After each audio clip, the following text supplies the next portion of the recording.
Good morning. Welcome back to the Retirement Report. I'm Hank Parrott, your host.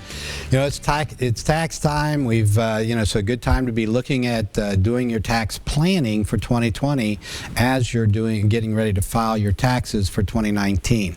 So a good time to get in with your accountant. With Friday and I know we meet a lot of times with clients this time of year, or maybe they're in my office or in her office and we're on the phone together, or that we're actually meeting together to do it. It's a busy time for her, of course, so she's really on the run, but we still get that time in for tax planning. That's why I set aside days with my clients each year that are doing their taxes with Friday to meet with them and go and take advantage of being able to make sure everything goes smoothly in the tax appointment and getting their taxes filed, but also it's an opportunity to do a little tax planning for 2020 at the same time to minimize taxes. So a great time to do that.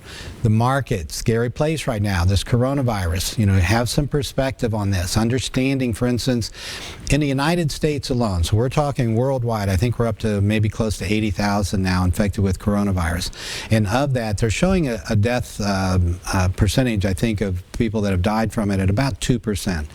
But if you put that into perspective, that number is probably a little high in terms of the actual percentage. In fact, I was listening to a doctor recently talk about this, and one of the things they were saying, it's probably going to be more like the actual flu that we have here, each flu season in the United States. We have something, I think it's in the range of 20 to 30,000 people that die. And some years we've had much higher than that, even twice as many, that die each and every year from the flu.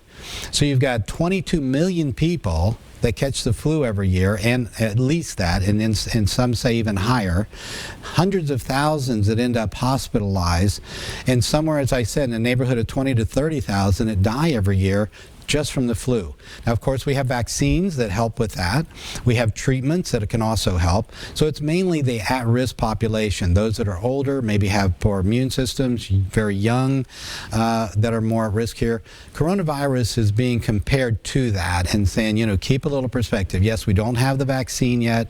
We don't have the same treatment regimen yet, and that's where the percentages might look a little higher, but it's likely to be very similar in terms of how it's going to affect things long term, which gives the hope that as the weather warms up, that alone will help dampen down the spread of the virus as well. In either case, we do know, right, however long it takes, this will in fact get worked out, just as SARS was and other such issues. And in doing so, we're going to be fine in the long term. So with this short-term volatility, let's not lose perspective that we're long-term investors. We can ride this out and make it work. I hope this has been helpful for you this week, and that you'll join us here each and every week on the Retirement Report.